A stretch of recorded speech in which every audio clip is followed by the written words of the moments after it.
Allahu Akbar.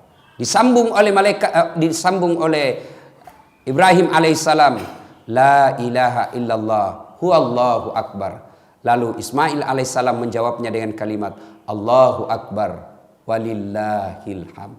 Nah, ini kalimat kalau kita lebaran sekarang, Allahu Akbar, Allahu Akbar, Allahu Akbar, la ilaha illallah wallahu akbar, Allahu Akbar walillahil hamd. Inilah yang disunnahkan Rasulullah ketika kita dari rumah menuju ke tempat ibadah Idul Fitri atau Idul Kurban. Nah, biasa kalau kita dari rumah ke masjid, Pak, takbir jaki, takbiran ki. Nah, kalau anak-anak milenial sekarang tidak takbir, Pak, update status. Mulai nak pakai kudungnya, mulai nak pakai bajunya, update status update status. Siap-siap Idul Fitri. Di jalan foto selfie. OTW masjid. Sampai masjid foto lagi. 2 rakaat sholat tahiyatul masjid. Sujud, mana sujud? Nah, foto ton dari atas. Alhamdulillah selesai Idul Fitri. Nah, itu anak-anak milenial sekarang. Nah, ibu bapak, saudara-saudara sekalian, inilah sejarahnya Idul Kurban. Nah, apa kira-kira hikmah yang ingin kita ambil dari kisah ini? Ini yang penting. Sejarah ini insya Allah kita sudah tahu mengerti maki. Nah, sekarang apa pelajaran yang kita ingin ambil? 1, percayalah ketika kita ingin melakukan kebaikan, iblis pasti kepanasan. Setiap kita mau melakukan kebaikan, iblis pasti berupaya menggoda kita. Bukan cuma sekali kita dia goda, berkali-kali, dan tidak akan berhenti sebelum berhasil. Salah satu definisi iblis itu berupaya menggoda kita sampai berhasil. Jadi iblis itu tidak akan berhenti sebelum dia berhasil menyesatkan kita. Contoh, hayya 'alas shalah. Nah, bangun ki, nagoda ki iblis dulu. Sebentar pi, masih ada waktu ini 10 menit baru kaman. Anggaplah bapak berhasil. Bangun, jangan pikir setan berhenti di situ. Nagoda ki lagi, apa nabisik ki? Dingin, wudhu ke subuh toh, dingin. Akhirnya apa? Wudhu kita tidak sempurna, buru-buru kita. Percayalah ketika wudhu kita batal, maka tidak sah kita punya sholat. Nagoda ki, anggaplah wudhu sangat bagus, nagoda ki itu langsung bunyi handphone tak. Bunyi handphone, langsung bunyi, kita wudhu sambil terima handphone. Yo, sebentar pi, di mana ki warung kopi sebentar? Yo sama makin nanti, tunggu mana? Nah coba, wudhu. Sah wudhu kita, tapi dia berupaya untuk tidak menyempurnakan. Kenapa? Supaya kurang pahala tak. Anggaplah kita berhasil wudhu dengan baik. Nagoda ki lagi sampai di masjid. Nah lihat timer, hampir wikomat. Dah cukup itu 3 menit. Duduk mako salah doa tayi. Dia goda terus kita. Anggaplah kita berhasil sholat dengan baik. Setan putus asa, tidak. Nagoda ki lagi. Jam aku pakai surah pendek. Fatihah mau saja. Anggaplah kita berhasil baca Fatihah dengan baik, dengan surah pendek dengan baik. Gerakannya lagi nak ganggu iki. Sudah gerakan dengan baik. Jangan pikir setan mundur sampai di situ. Nagoda ki lagi, nabisi ki. Tidak ada kalahku dalam masjid ini. Kau paling soleh, yang lain salah ngasih. Itu salah cara takbir itu, salah caranya itu letakkan jari, semua salah itu. Akhirnya dalam hati kita muncul ujub, mau dibilang, mau diborro. Dia bilang, iya tahu. Saya paling soleh di sini.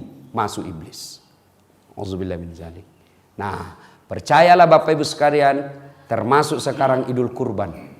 Mau berkurban, iblis menggoda kita. Kambing 2 juta itu mahal. Bisa aku lagi kasih anakmu untuk bimbingan belajar. Setan masuk di situ. Bagaimana berupaya segala cara agar kita gagal. Makanya ketika iblis sudah menggoda kita, Allah kasih senjata. Senjatanya apa? Kalimat istighfar. Astaghfirullahaladzim wa atubu ilaihi. Ketika Nabi Isra Mi'raj, Nabi makin jauh, makin dekat, ada cahaya kayak api, makin dekat. Maka Nabi melawannya dengan kalimat astaghfirullahaladzim wa atubu ilaihi. La ilaha illa anta subhanaka inni kuntu minadz zalimin. Itu kita baca.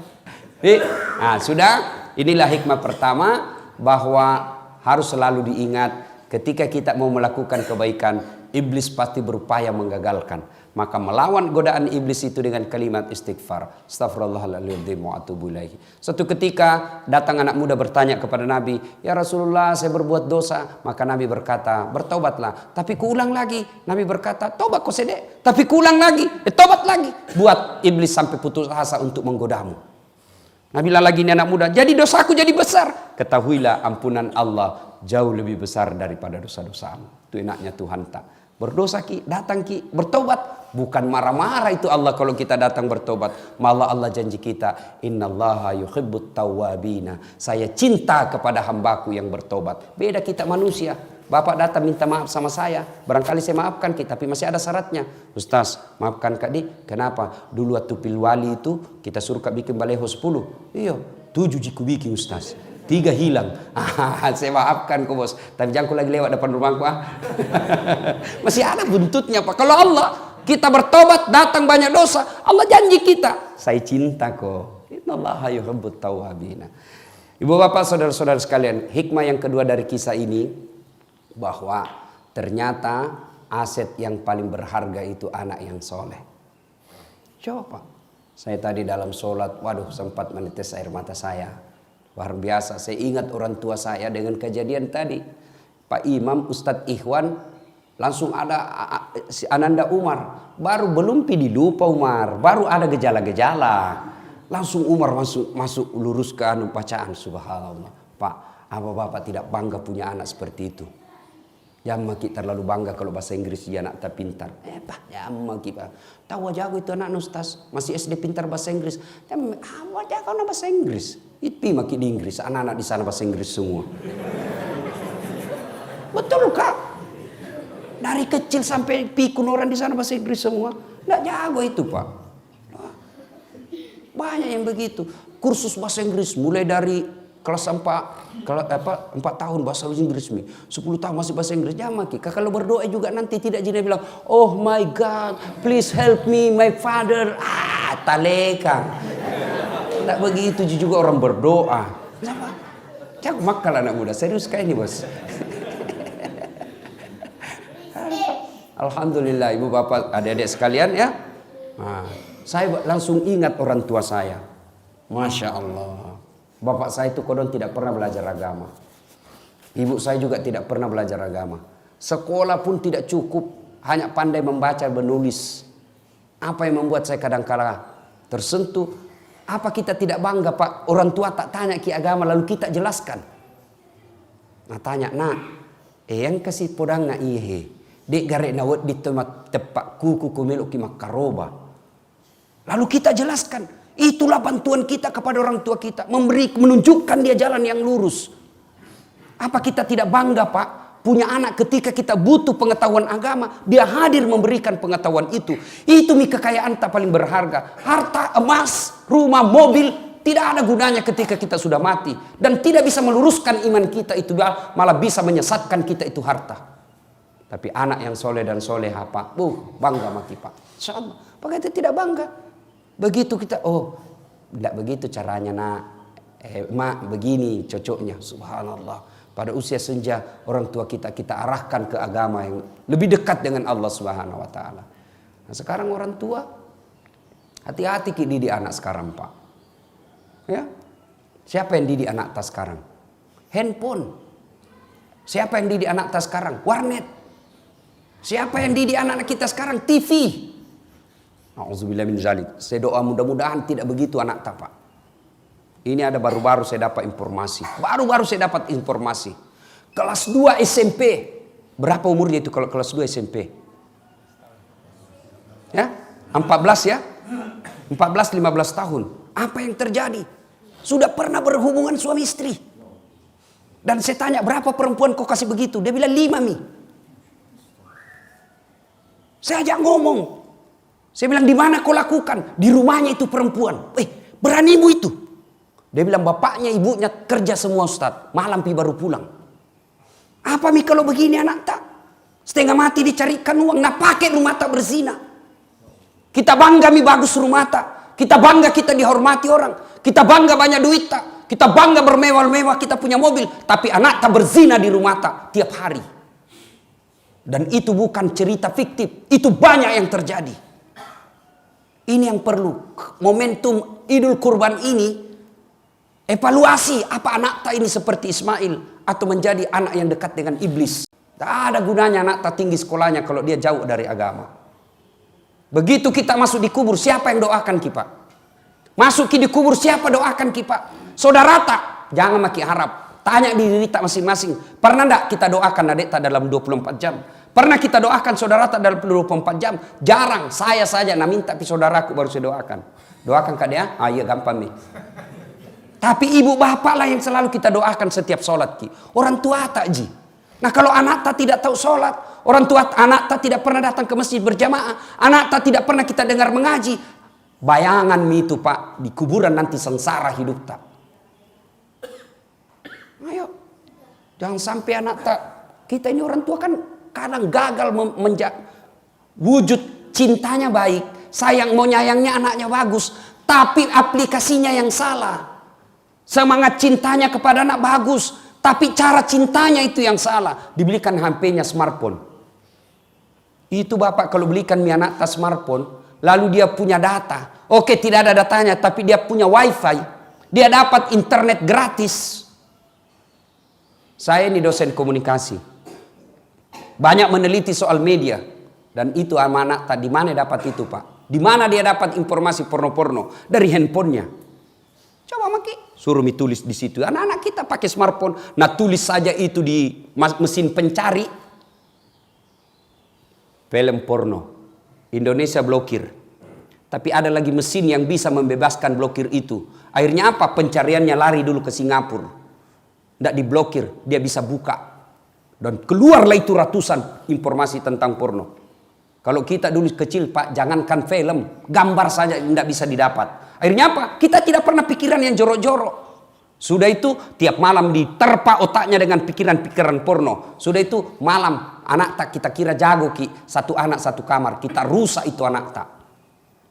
Kita dulu zaman kecil satu kamar 3 ki bersaudara di dalam. Akhirnya apa? Kita punya kekerabatan persaudaraan kencang. Kita punya persaudaraan kuat. Kenapa? Kita sama tidur. Sekarang satu anak satu kamar, satu anak satu TV. Tidak pernah ketemu, pulang rumahnya, pulang sekolah, masuk kamarnya masing-masing. Memegang HP-nya, mulai mima video call. Tiba-tiba ada namanya sekarang video call. Lihat kak beda bibir tak dek, ini nih kak. Kasih turun-turun sedikit, ya sedikit lagi dek, buka-buka sedikit. Apa? Tiap malam dia begitu. Tiap malam akhirnya apa? Ketemu nanti nak praktek nih. Itu yang merusak anak-anak kita. Maka bapak, pengajian kali ini hati-hati pak. Jangan makin kasih smartphone anak tak. Masuk lagi pak. Belum saatnya dia pegang itu. Kasih saja HP 3G. Seperti HP nama mamaku. Miss call G, SMS G, terima G. Ah itu mau saja. 3G juga itu bos. Bapak saudara-saudara sekalian. Yang ketiga hikmah dari pengajian kita ini. Bapak ibu saudara-saudara sekalian. Berkurbanlah. Alhamdulillah Allah tidak nasuruh jaki potong anak tak. Tapi kambing jina suruh ki sama sapi. Ya kalau nasuruh ki potong anak tanah empat. Masih ada pilihan. Potong anakmu. Dicari yang mana yang paling dongo ini.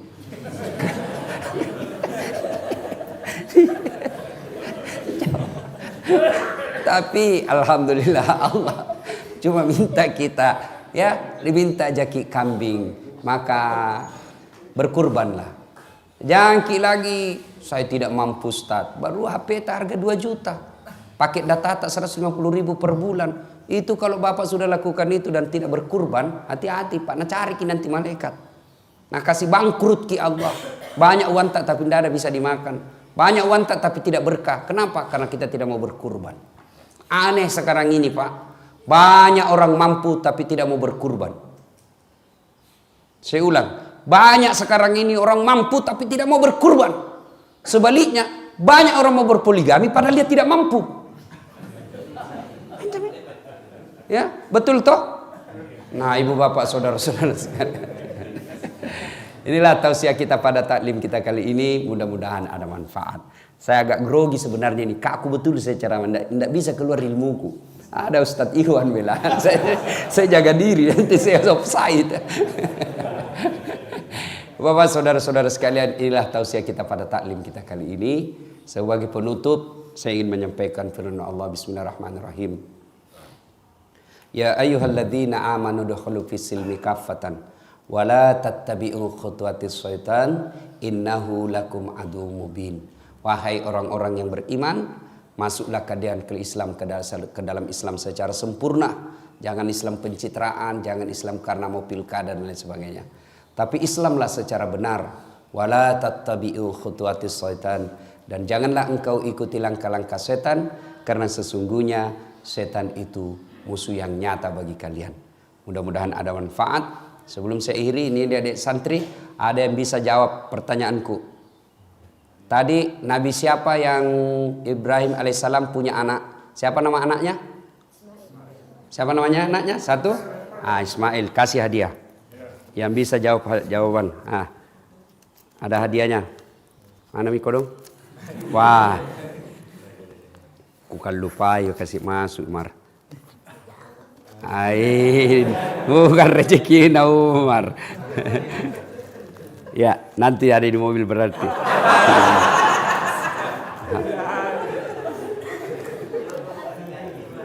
Sudah dijanji tawa. Uang Malaysia mau ku kasih Umar.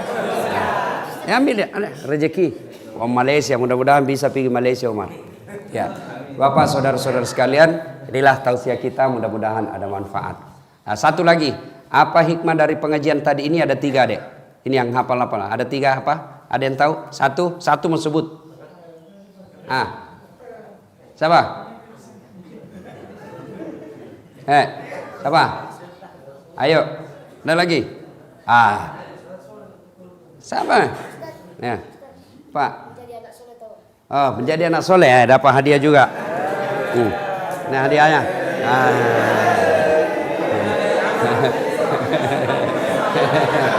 Ya, ada lagi.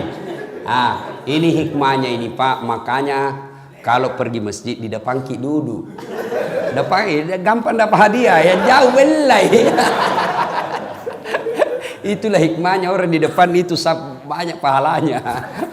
Ya Bapak saudara-saudara sekalian, inilah tausiah kita, mudah-mudahan ada manfaat. Lebih dan kurangnya mohon dimaafkan. Nun wal kalami masrun billahi fi sabilil haq. Assalamualaikum warahmatullahi wabarakatuh.